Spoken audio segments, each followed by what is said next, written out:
아침 묵상에 오신 여러분들을 환영하고 축복합니다. 하나님께서 오늘도 우리에게 새로운 날을 허락하셨는데요. 새로운 날 걸맞는 새로운 은혜로 오늘 하루 우리 인생을 지킬 줄 믿습니다.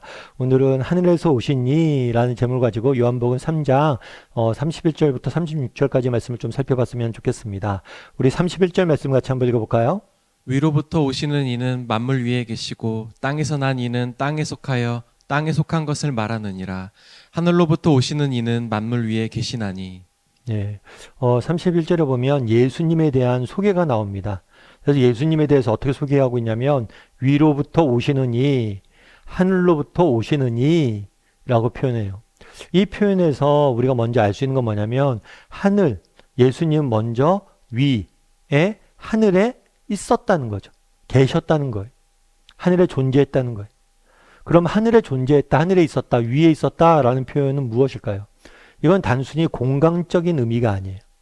그래서 하늘에 계시다라는 것은 뭐냐면 여기도 되어 있죠. 만물 위에 계시다, 하늘에 계시다, 만물 위에 계시다. 이런 것은 무엇을 의미하냐면 전능하심을 의미하는 거예요. 이 모든 만물을 지으신 창조주 되신 전능하신 하나님이란 걸 보여주는 거예요. 그래서 우리가 주기도문 할 때 그러죠. 하늘에 계신 우리 아버지 했을 때 이 하늘에 계신 이런 것은 하나님께서 우리가 눈에 보이는 하늘에 있다는 건 아니에요. 이 하늘에 계시다는 건 뭐냐면 전능하시다는 거예요. 전능하셔서 이 모든 만물을 창조하시고 이 모든 만물을 다스리시는 창조주 되시다. 전능자 통치자 되시다. 라는 의미로 하늘에 있다는 표현을 쓰는 거예요. 예수님은 누구시냐? 이 세상 모든 만물을 다스리시는 창조주이시고 통치자다. 라는 의미예요. 그런데 하늘에 있기만 한 게 아니죠. 위로부터 오셨다. 하늘로부터 오셨다. 라는 거예요. 다르게 말하면 하늘에서 뭐 했다는 거예요? 내려오심. 내려오셨다는 거예요. 위에서부터 내려오셨다는 거예요. 다르게 말하면 이것은 예수님의 낮아지심, 예수님의 겸손을 보여주는 거예요. 정말 예수님께서는 어디에 어울리시는 분이에요? 하늘이 어울리시는 분이세요. 그런데 그 높은 하늘에 있지 아니하시고 이 낮은 땅으로 내려오셨다. 예수님이 낮아지시고 겸손해지셨다는 것을 표현한 거예요. 그렇다면 왜 예수님께서 내려오셨어요? 우리를 돕고 우리를 구원하고 우리와 함께 인간의 모습을 하고 우리를 돕고 우리의 삶을 인도하고 구원하기 위해서 오신 거죠.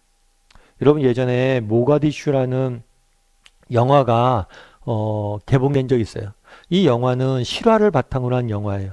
그래서 1990년대 소말리아라는 나라에서 내전이 일어납니다. 이 내전이 일어났을 때 이번에도 우리 중동지방에 전쟁이 났잖아요. 전쟁이 나니까 우리나라 국민들 다 비행기 타고 이제 관광객들이 이렇게 돌아오게 했죠. 마찬가지로 이 소말리아 내전이 일어나니까 너무나 불안한 상황이다 보니까 그 당시에 그곳에 있었던 대사관 직원들이 이제 탈출하는 그 과정을 그린 영화예요. 근데 이 영화를 보면서 제가 느껴진 게 있었어요. 그건 뭐냐면 그 소말리아라는 땅에 외교관들이 가 있었거든요. 이 외교관들이 탈출한 건데 외교관들이 가 있는데 그 사무실이나 이런 것들이 되게 열악하더라고요. 환경이. 열악하고. 사실 그렇죠. 외교관 되기는 쉽지가 않잖아요. 외무고시 보고 열심히 공부해서 어렵게 외교관 됐는데 정말 말도 안 통하고 낯설고 환경도 지저분하고 환경도 살기 좋지도 않고 또 언제든지 이제 전쟁 나서 죽을 위험에 처할 수도 있는 이런 땅에 가서 있는 거. 사실 여러분들이 만약에 어렵게 검정고시 봤는데 저 외무고시 봐서 어렵게 외교관이 됐는데 이런 데 발령이 나면 어떨까요? 마음 편할까요? 좋지는 않을 거예요. 그런데 여러분 생각해 보세요. 정말 이런 소말리아와 같은 나라에 가서 내가 섬기는 것도 쉽지 않은데 정말 하나님께서 하늘에서 이 땅에 내려오셨다.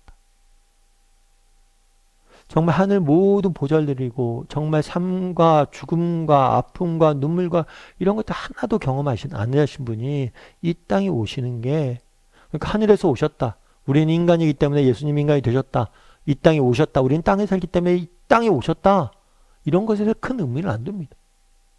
그런데 정말 하늘에 계신 분이 내려온다는 건 보통 희생과 헌신이 아니라는 거. 그럼 왜 예수님께서 하늘에서 이 땅에 내려오셨습니까? 우리를 사랑하기 때문이죠. 우리를 사랑하셔서 우리를 구원하시고 우리를 돕고 우리를 돌보시기 위해서 이 땅에 오신 거예요. 그래서 하늘에 오셨다, 하늘에서 오셨다, 뭐 위에서 오셨다 라는 표현을 그냥 듣고 넘어가면 안 돼요. 이것이 얼마나 놀라운 사랑이고 희생이고 헌신인지 우리가 좀 묵상해 볼 필요가 있어요. 근데 제가 좀 전에 이제 모가디슈라는 영화에 대해서 말씀드렸잖아요. 근데 저도 이 영화 보면서 좀 재밌는 인상 깊은 장면이 있었어요. 그건 뭐냐면 이게 소말리아에 내전이 일어납니다. 이 내전이 일어나서 도저히 탈출구가 없어요. 도망갈 데가 없어요. 근데 딱 한 가지 도망갈 수 있는 곳이 있어요. 그건 어디냐면 이탈리아 대사관이. 이 대사관에만 가면 생명이 보존될 수 있는 거예요. 그래서 어떻게 하냐면 사람들이 이제 차에 타서 차에 뭐 책 같은 걸 붙이고 차를 딱 보호한 다음에 이탈리아 대사관까지 그 어려움들 뚫고 가는 과정을 그려놨어요. 그곳만 가서 그곳 가면 살 수 있다 해서 정말 그곳에 필사적으로 가는 모습들을 그리더라고요. 참 그거 보면서 제가 여러 가지 생각이 들었어요. 예수님께서는 우리를 위해서 정말 그 높은 곳에서 모든 것을 희생하고 이 땅에 내려오셨잖아요. 그럼 정말 예수님 안에 참된 기쁨과 생명과 그 안에 참된 정말 인생에 평안이 있다는 것을 우리가 알면 어떻게 해야 돼?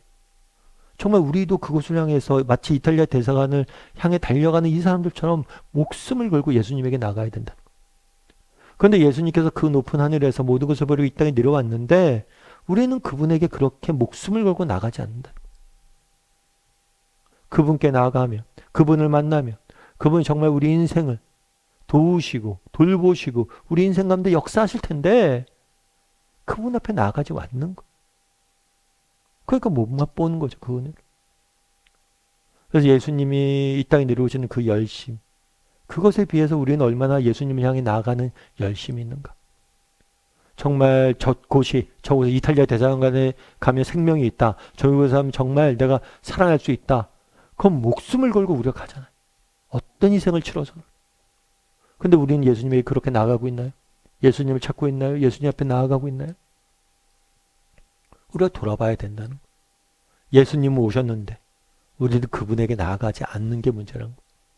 그래서 오늘은 두 가지 묵상해 봤으면 좋겠어요.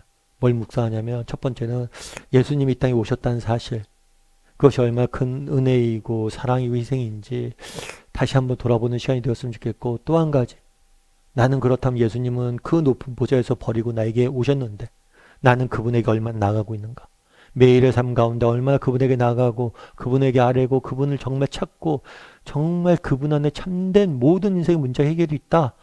그분 안에 가면 살 수 있다. 이런 마음으로 나아가고 있는지, 그분에게 찾고 나아가고 있는지, 그리고 또 그런 사람이 되기를 주님의 이름으로 소원합니다.